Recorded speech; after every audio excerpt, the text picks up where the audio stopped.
고린도후서 13장 1절에서 13절 예수 그리스도께서 너희 안에 계신다라는 제목으로 함께 말씀을 나누겠습니다. 고린도후서 13장 1절에서 13절입니다.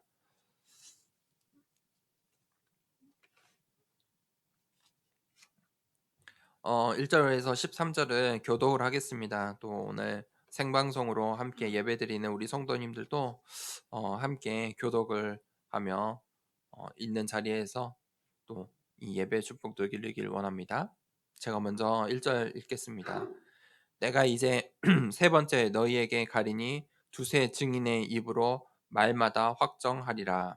내가 이미 말하였거니와 지금 떠나 있으나 두 번째 대면할 때와 같이 전에 죄지은 자들과 그 남은 모든 사람에게 미리 말하노니 내가 다시라면 용서하지 아니하리라. 이는 그리스도께서 내 안에서 말씀하시는 증거를 너희가 구함이니 그는 너희에게 대하여 약하지 않고 도리어 너희 안에서 강하시니라. 그리스도께서 약하심으로 십자가에 못 박히셨으나 하나님의 능력으로 살아계시니 우리도 그 안에서 약하나 너희에게 대하여 하나님의 능력으로 와 함께 살리라. 너희는 믿음 안에 있는가? 너희 자신을 시험하고 너희 자신을 확증하라.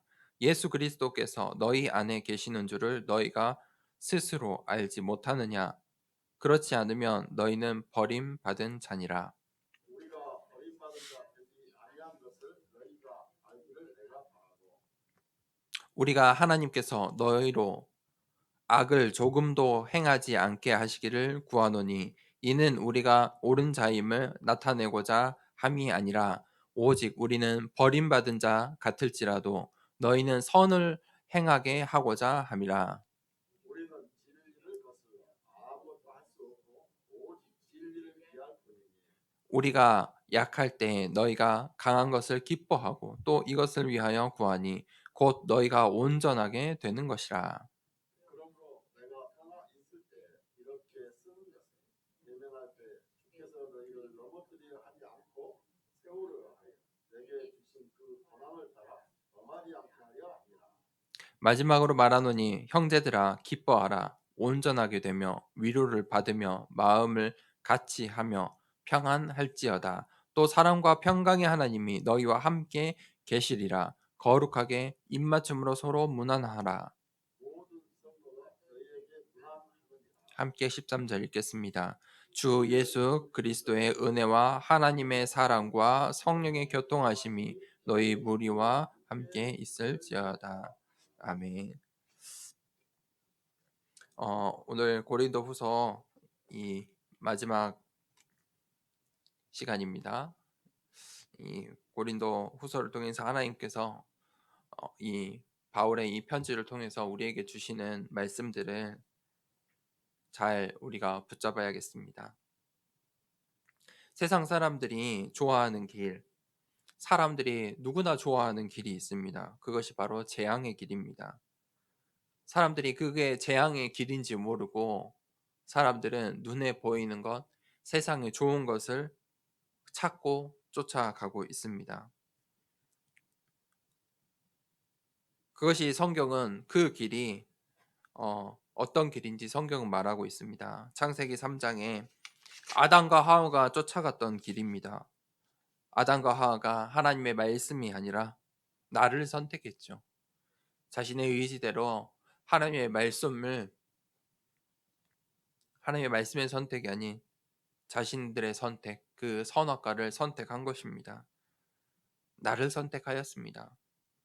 정령 먹으면 죽으리라고 하신 하나님의 말씀을 자신들이 해석하는 것입니다. 먹어도 어, 죽으리라, 죽을까 하노라. 아담과 하와가 완전히 이 하나님의 언약을 놓친 것입니다. 사람들이 여전히 그 나를 선택하고 나를 위해서 살아갑니다. 그것이 창세기 3장입니다. 창세기 6장에 네피림의 길이 있습니다. 사람들이 이제 보기 좋은 것을 따라갔다. 성경 말합니다. 네피림 시대에 사람들이 이제 눈에 보기 좋은 것을 소유하려 하는 시대가 온 것입니다. 그것이 네피림 시대입니다. 사람들이 이제 가지려고 했습니다. 눈에 보기 좋은 것들을 가지려고 했어요. 이 시대와 똑같죠. 완전 나의 것을 위해 사는 시대가 열린 것입니다. 그것이 네피림 시대입니다. 네피림의 길입니다. 사람들이 가장 좋아하는 길이지요. 창세기 11장은 그 네피림 시대를 넘어서 어떤 시대가 왔습니까? 바벨탑의 시대입니다. 바벨탑의 길이 있습니다. 무엇입니까? 이제 우리가 각자 잘 먹고 잘 사니까 우리가 이 바벨탑을 세워보자. 우리의 이 능력을, 우리의 역사를 길이길이 남겨보자. 성공해보자. 조금 더 포장한 것이죠. 그럴싸해 보입니다. 그렇지만 결국은 자신들을 위해서, 우리를 위해서, 자신들의 성공을 위해서 바벨탑을 쌓아가는 것입니다. 그것이 재앙의 길입니다. 여전히 오늘날도 사람들이 표현 방식은 다르겠지만, 나타나는 방식은 다르겠지만 여전히 똑같은 길을 걸어가고 있는 것입니다. 그것이 재앙의 길인지 모르고 사람들은 그 길을 갑니다. 또 그 재앙의 길이 우리를 유혹하고 있는 것입니다. 그래서 성경은 생명의 길이 있다고 말합니다. 재앙의 길이 있고 생명의 길이 있다. 그게 바로 복음의 길입니다. 그것이 무엇입니까? 사도행전 1장 1절에 예수 그리스도입니다. 예수 그리스도가 우리 인생의 모든 문제 해결자이다. 성경은 그것을 설명하고 있습니다. 예수 그리스도만이 하나님을 만날 수 있는 유일한 길이다. 사도행전 1장 3절에 이제 하나님의 나라의 축복을 우리에게 주신 것입니다. 그 예수 그리스도를 믿는 구원받은 자가 이 땅에서 하나님 나라를 누리고 천국에 갈 수 있는 그 천국의 배경을 가지고 살 수 있는 신분과 권세를 주셨다는 것입니다. 1장 사도행전 1장 8절에 이제 성령께서 역사하십니다. 성령 하나님께서 우리와 함께 하시고 우리를 저 땅끝까지 237 나라 살리는 전도자로 사용하시겠다. 내가 너를 사용할게. 라고 말씀하십니다. 그것이 바로 성삼위 하나님입니다. 성부, 성자, 성령의 하나님의 역사입니다. 그것이 생명의 길입니다. 우리가 그 예수 그리스도의 이름에 결론을 내려야 합니다. 예수 그리스도가 모든 문제 해결자라는 이 유일한 답을 완전히 오직으로 붙잡고 있어야 합니다. 그때 하나님께서 우리에게 주시는 그 하늘 보좌의 능력과 배경을 내가 누릴 수 있는 것입니다. 이 세상의 길, 이 세상, 이 사탄, 악령을 어떤 이름으로, 어떤 능력으로, 어떤 방법으로, 무엇으로 이길 수 있습니까? 사탄은 이 세상의 것들을, 이 세상의 좋은 것들을 사람들이 원하는 나의 것, 우리를 주면서 영혼을 빼앗아 가는 것입니다. 생명을 빼앗아 가는 것입니다. 오직 예수 그리스도 이름 앞에 사단이 무릎 꿇는 것입니다. 그 이름으로 우리가 오늘 이 생명의 길을 걸어가야 합니다. 오늘 고린도 전서 후서를 이 고린도 교회를 향한 이 바울의 마지막 편지에 그것을 이야기합니다. 이 예수 그리스도의 이름을 이야기하고 있는 것입니다. 자, 함께 본문을 보겠습니다. 첫 번째 대지는 세 번째 너희에게 가리니, 바울이 이제 세 번째 이 고린도 교회를 방문하기 위해서 방문하기 전에 이 고린도 후서 편지를 보내고 있는 것입니다. 1절에서 2절에 보니까 이 죄 지은 자들에게 바울이 이제는 엄중한 경고를 하고 있습니다. 그 전까지는 첫 번째, 두 번째 이 편지들과 방문에서는 훈계를 하였습니다. 기회를 주었습니다. 내가 너희에게 기회를 준다. 너희의 죄가 이것이다. 고린도 전서이죠. 너희가 이러한 죄를 짓고 있다.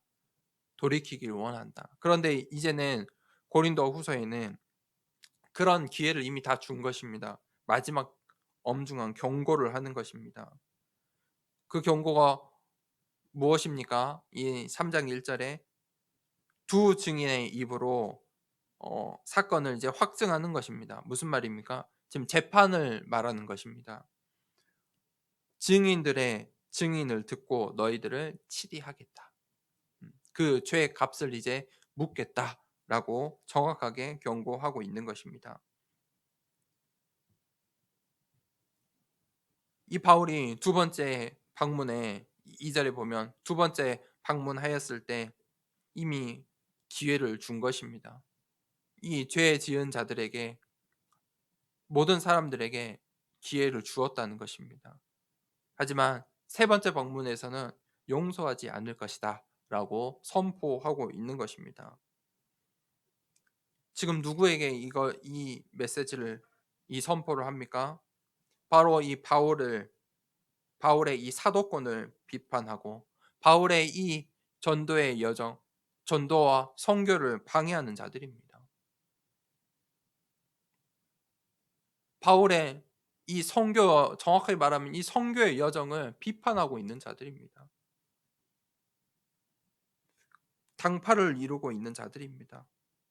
여전히 고린도 지역의 그 죄들을 가지고 교회에 들어온 자들에게 선포하는 것입니다. 그들의 문제가 단순히 개인의 문제가 아니라 이제 이 공동체의 문제로 교회를 공격하고 있는 것입니다. 이 고린도 교회가 어떤 교회입니까? 하나님이 세우신 교회인 것입니다. 너희들이 세운 교회가 아니라는 것입니다. 그 고린도 교회는 고린도 성도들 너희의 것이 아니고 예수 그리스도의 것이야. 예수 그리스도의 공동체야.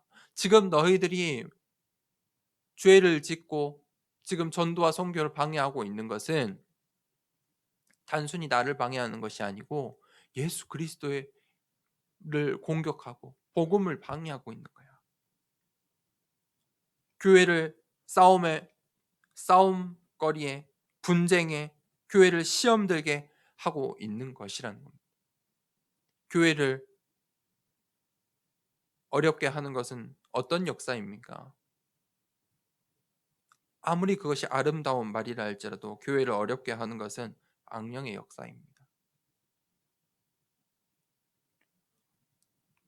아무리 그것이 논리적으로 맞고 인간적으로 맞고 도덕적으로 맞는 말이라 할지라도 전도와 선교를 방해하는 것은 악령의 역사입니다. 그것을 너희가 알아야 한다. 그렇기 때문에 이제는 더 이상의 용서는 있을 수가 없다. 여러분, 내가 너희들한테 기회를 주었다.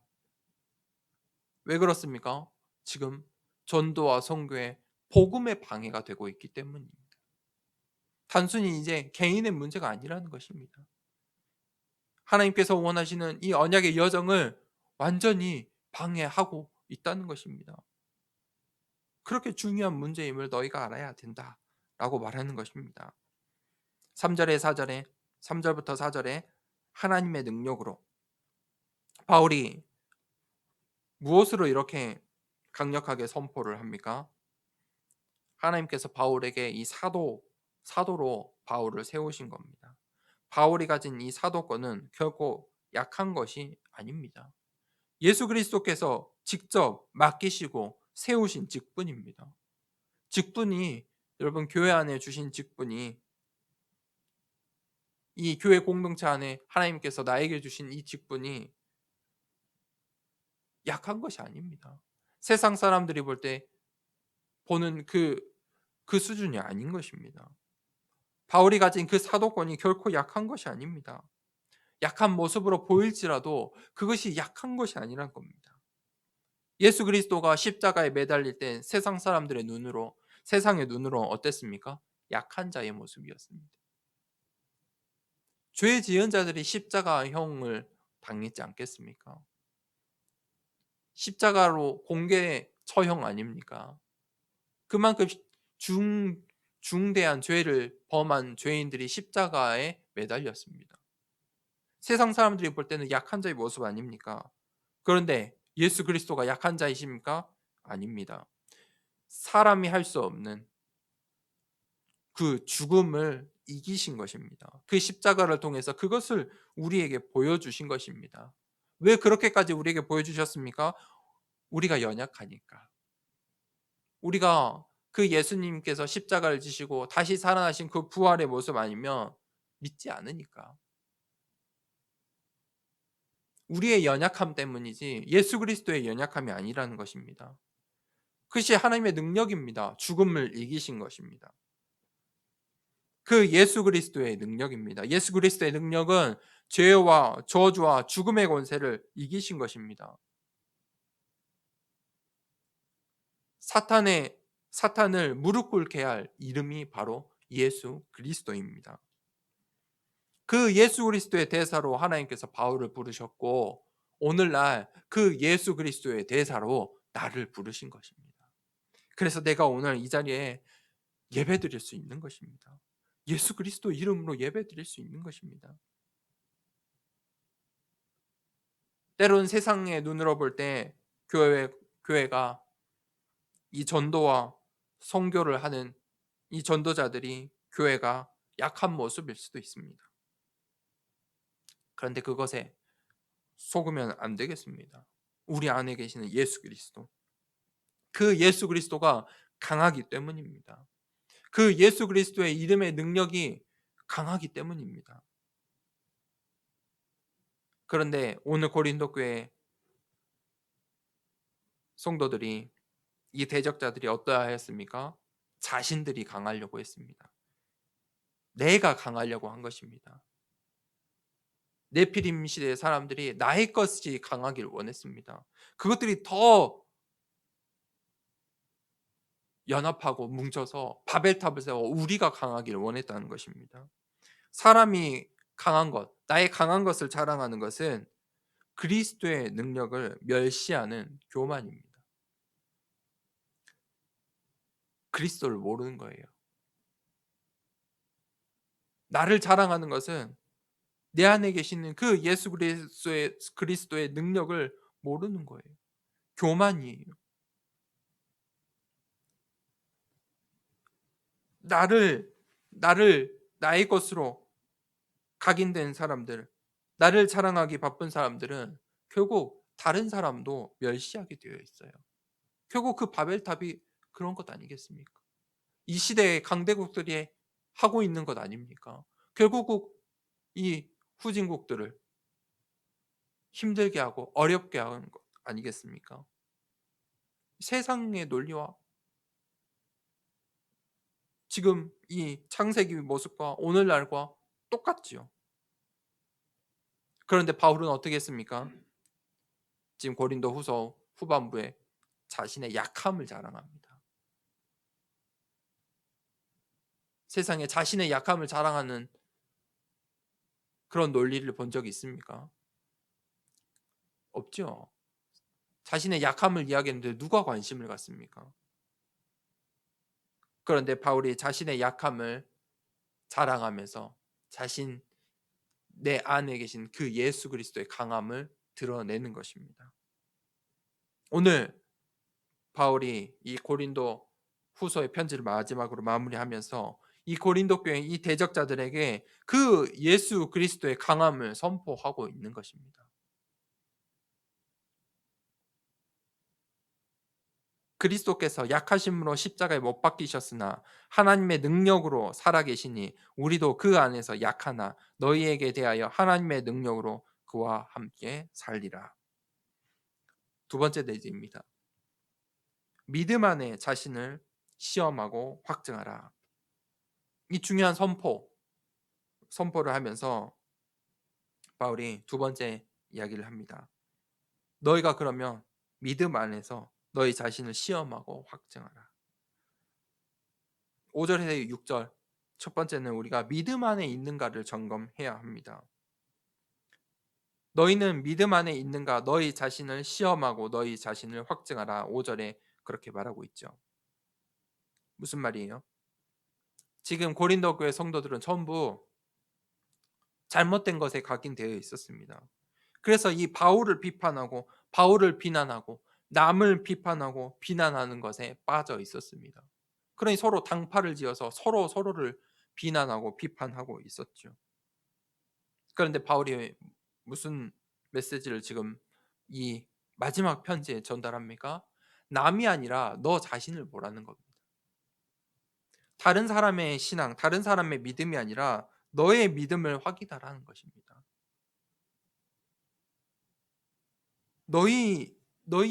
너희가 지금 믿음 안에 있는지를 확인해 보라. 지금 믿음 안에서 신앙생활 하고 있는지 확인해 보라. 신앙생활은 믿음입니다. 이 성경의 말씀은 이해하는 것이 결코 아닙니다. 성경을 가까이 하고 성경을 읽는 게 중요한데 또 반면에 성경을 많이 읽는 것 그것이 중요한 것이 아닙니다. 성경을 잘 아는 것이 중요한 것이 아닙니다. 이 말을 잘 이해해야 합니다. 이 하나님의 말씀을 믿는 것입니다. 이 하나님의 말씀을 믿어지는 것입니다. 그것이 하나님의 은혜입니다. 우리가 그 하나님의 말씀, 이 말씀이 믿어지는 그 믿음 안에 있는지 점검해야 합니다. 믿음으로 내가 예배를 드리고 있는지, 내가 믿음으로 하나님의 말씀을 보고 있는지, 내가 믿음으로 하나님을 찬양하는지, 내가 믿음으로 오늘 하루를 살아가는지 점검하라는 것입니다. 그것이 중요한 것입니다. 남이 아니라 내 신앙이 중요한 것입니다. 그래서 바울이 그 신앙생활을 점검하라고 말합니다. 내가 믿음 안에 신앙생활을 하는지 신앙을 점검하라. 히브리서 11장 6절을 우리 함께 찾아볼까요?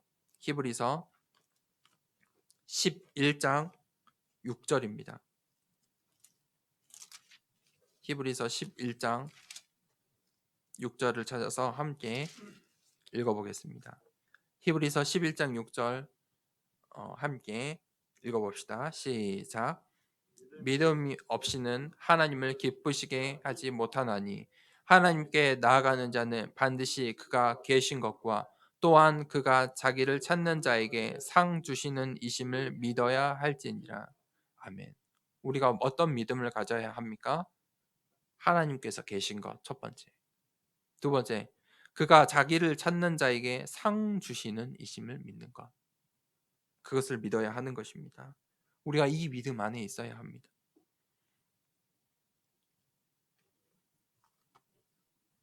그래서 바울이 오늘 이 고린도 교회 성도들에게 분명하게 이야기합니다.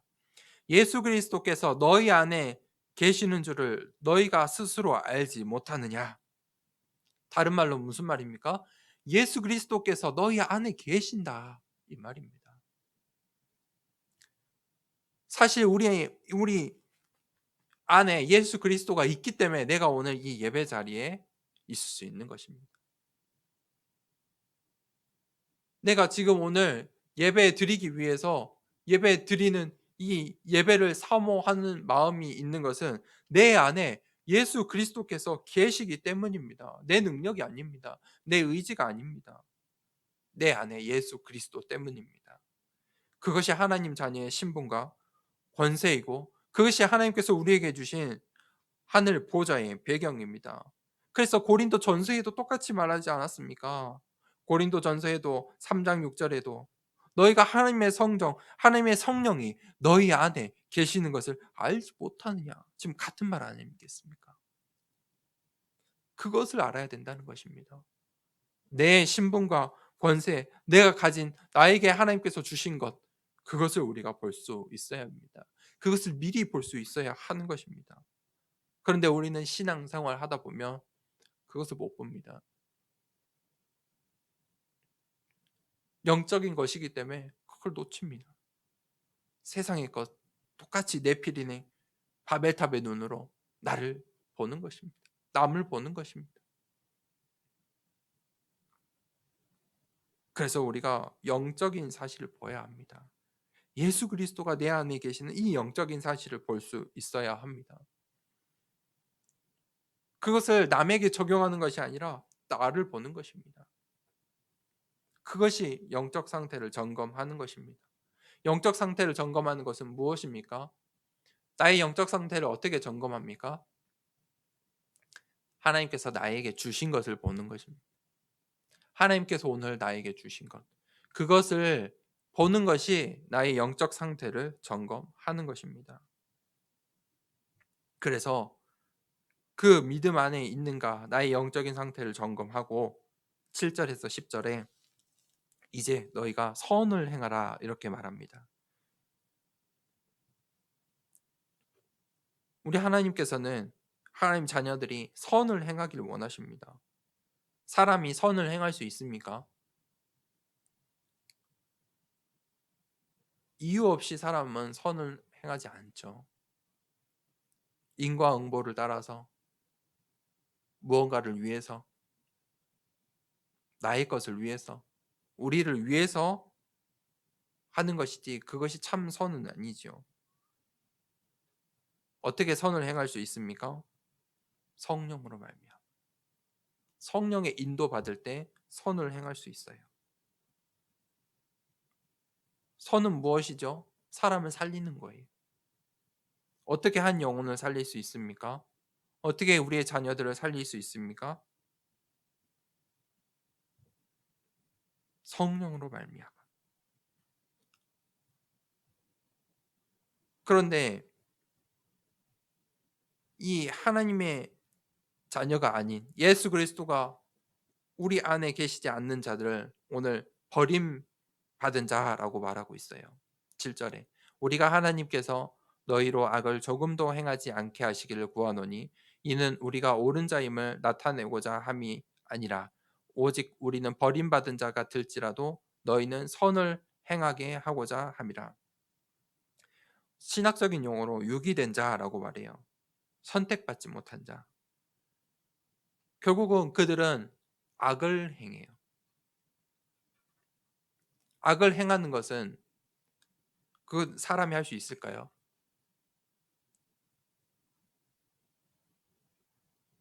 악령의 역사로만이 악을 행할 수 있어요. 중범죄를 저지르는 이들이 그들의 마음으로 하는 게 아니에요. 악령의 역사로 악을 행하는 거죠. 그러니 영적 사실들을 모르니 영적 무지에 빠지고 영적인 무능 상태에 있고 영적으로 실패할 수밖에 없는 거예요. 그게 이 세상의 길이에요. 그게 재앙의 길이란 걸 몰라요. 성경은 그거를 알려주고 있는 거예요. 그것이 전도예요. 생명의 길이 있다고 알려주는 거예요. 너가 살 수 있는 길이 있어라고 알려주는 것이 바로 전도와 선교예요. 8절에 우리는 진리를 거슬러 아무것도 할 수 없고 오직 진리를 위할 뿐이니. 무엇을 위해서 사는가예요? 바울이 뭐라고 말합니까? 무엇을 위해 사는가? 오직 진리를 위해 살 수 있는 것이다. 그것이 참 선이죠. 이 땅의 것들은 있다가도 없고 없다가도 있을 수 있는 것들이에요. 그리고 마지막엔 결코 다 사라질 것이다. 허무한 것이다. 성경이 말하고 있어요. 무엇을 위해 사는가? 허무한 것들을 위해 사는가? 바울은 그렇게 이야기하죠. 오직 진리를 위해서만이 우리가 살 수 있다. 이 세상의 것들을 붙잡으려고 사람들이 이 세상의 길을 열심히 가잖아요. 결국 홍수로 네피림 시대는 심판을 받았고 바벨탑은 결국 그 사람의 말 언어가 달라짐에 따라 무너질 수밖에 없는 것들이 오직 진리만이 그 변하지 않고 그 진리를 위해서만이 우리가 살 수 있는 것이죠.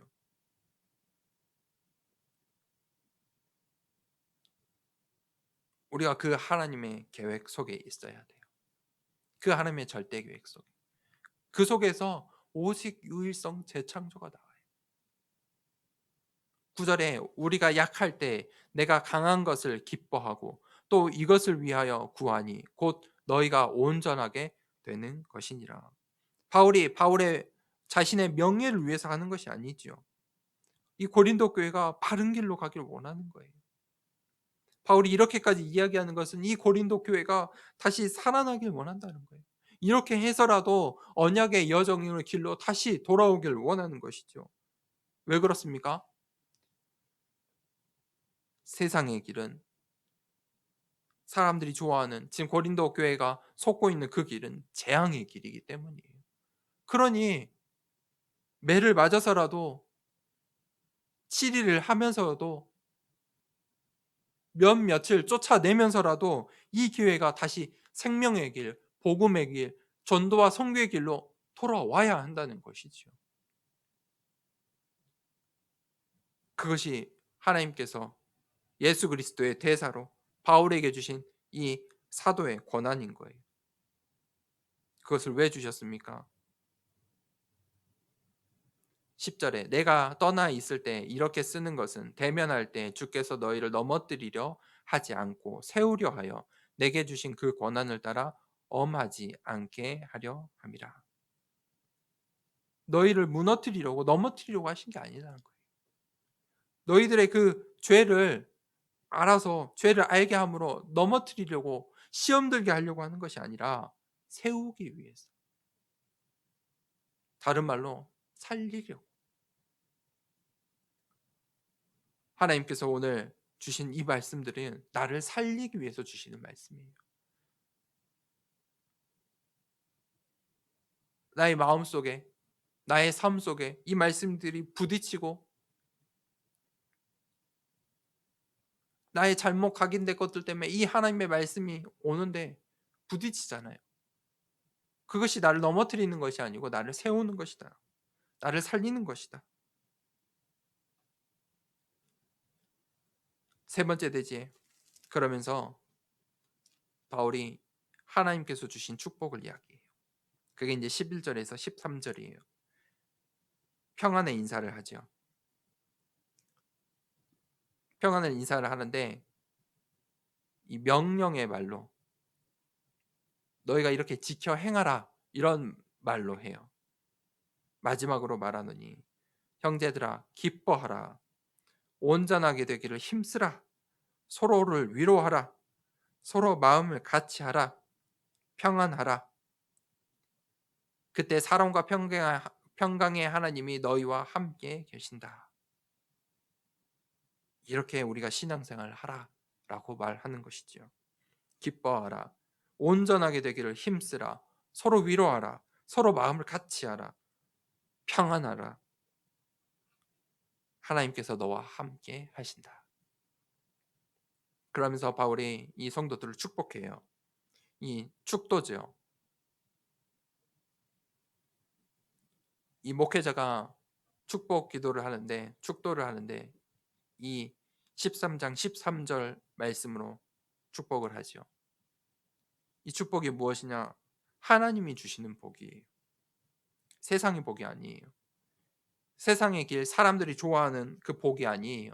사람들의 복, 세상의 복은 무엇입니까? 전부 나잖아요. 내가 어떻게 되고, 내가 이렇게 되고, 내가 저렇게 되고, 나의 것이 이렇게 되고, 결국은 우리가 성공을 말해요. 그런데 오늘 하나님께서 우리에게 주시고자 하는 축복은, 하느님이 주시는 축복은 바로 with 임마누엘 원네스예요. 내가 너희와 함께 하리라. 그때 모든 것이 합력하여 선을 이루는 원네스 축복이 있는 거예요. 교회가 세워지는 것이죠. 축도가 무엇입니까? 이 목사가 성도를 위해서 축복 기도하는 것이죠. 축복을 비는 거예요. 대신해서 기도하는 거예요. 목회자의 이 복이죠. 고난이기도 해요. 그런데 이 축도는 또 무슨 다른 의미가 있냐? 바로 항상 이 하나님 이 축도 전에 이 말씀을 선포하잖아요. 이 하나님의 선포된 말씀과 상관이 있어요. 목회자가 하나님의 말씀을 전할 때 가장 중요한 질문은 나와 상관없이 하나님께서 하시고자 하는 말씀을 이 교회와 성도와 이 세상에 선포하는 거예요. 나와 상관없어요. 이게 나와 상관이 있어지면 이 목사의 간증이 되어버려요. 그래서 나와 상관없이 나의 연약함과 나의 잘남과 나의 이런과 저런 모습과 상관없이 이 하나님의 말씀이 이 세상에 우리 성도들에게 이 교회 앞에 선포되는 거예요. 하나님께서 그저 한 시대 바울을 사용하셔서 오늘날 우리에게까지 적용되는 이 말씀을 주시는 거예요. 오늘 이 2021년도에 목사의 입을 이 임목사의 입을 통해서 하나님께서 말씀을 선포하시는 거예요. 사용하시는 거예요. 그런데 이 축도는 이 선포된 말씀이 이제 우리 성도들과 언약적인 관계를 맺는 거예요. 이 하나님께서 선포된 이 말씀이 우리 성도들과 오늘 언약을 맺는 거예요. 한 주간에 성취될 말씀으로. 그게 바로 축도예요. 성삼위 하나님께서 함께 하시길 원한다. 그것이 축도의 주 내용이잖아요. 그 성삼위 하나님께서 오늘 선포하신 이 말씀이 우리의 삶 가운데 성취되고 절대의 계획, 절대의 언약이 절대의 여정으로 걸어갈 때 그 하나님께서 우리와 함께 하신다는 거예요. 그것이 하나님께서 우리에게 주신 복이에요. 그 복이 복으로 말미암아 그 예수 그리스도의 이름으로 말미암아 우리가 생명을 얻고 우리를 넘어뜨리려는 그 사탄이 완전히 무릎 꿇는 거지요. 결론을 내리겠습니다. 우리가 어떻게 237 나라를 살릴 수 있을까요? 하나님께서 우리에게 237 나라를 살리라고 하셨는데 무엇으로 살릴 수 있을까요? 성경이 말하는 거잖아요. 예수님이 그것을 말씀하셨어요.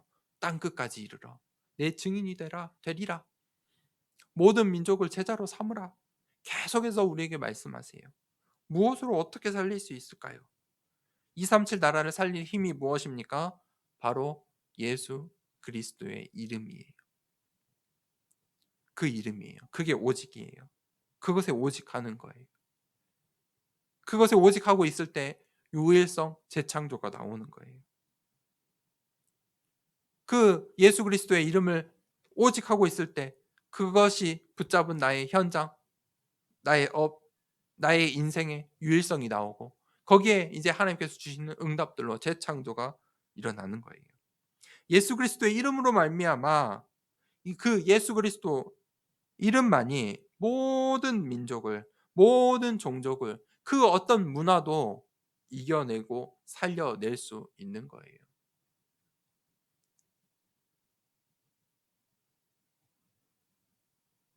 그래서 피부색이 달라도 언어가 달라도 문화가 달라도 우리가 237 나라를 살려낼 수 있는 이유예요. 예수 그리스도.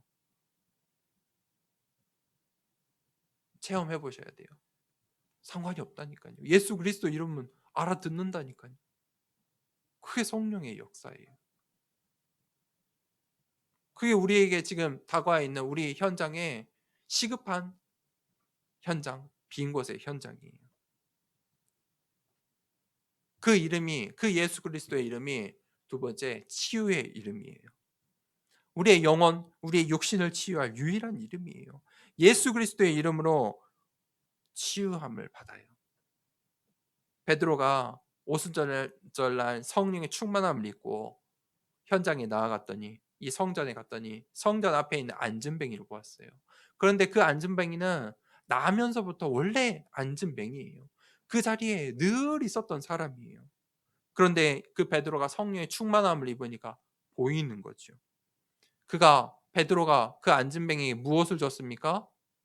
예수 그리스도의 이름을 전달해 줬어요. 그것을 준 거예요. 내게 금과 음은 없다. 예수 그리스도의 이름, 그것을 내가 너에게 전달해 줄게. 그 이름으로 나면서 앉아 있던 그 육신이 치유함을 받은 거예요. 완전히 재창조가 되는 거예요.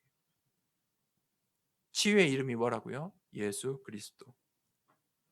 그러면 우리가 어떻게 이 서밋의 길, 서밋의 응답을 받을 수 있습니까? 예수 그리스도 안에 있을 때예요. 내가 그 예수 그리스도 안에 있을 때 서밋으로 쓰임 받는 거예요. 그때 하나님의 주신 것으로, 하나님께서 우리에게 주신 것으로 이 서밋의 응답을 받게 되는 것이죠. 오늘 말씀을 마무리하며 우리가 예수 그리스도께서 내 안에 계심을 한 주간 동안 기억하고, 정말 우리 자녀들에게 또 우리가 만나는 모든 만남 속에 그 예수 그리스도의 이름을 선포하는 한 주간 되길 기도합니다. 이 시간에 말씀을 붙잡고 하나님 한 주간 동안에 그 성삼위 하나님과 함께 하신 축복 누리며 그 예수 그리스도의 이름의 능력을 누리는 한 주간 되게 해달라고 이 시간에 받은 말씀을 붙잡고 함께 기도하겠습니다. 하나님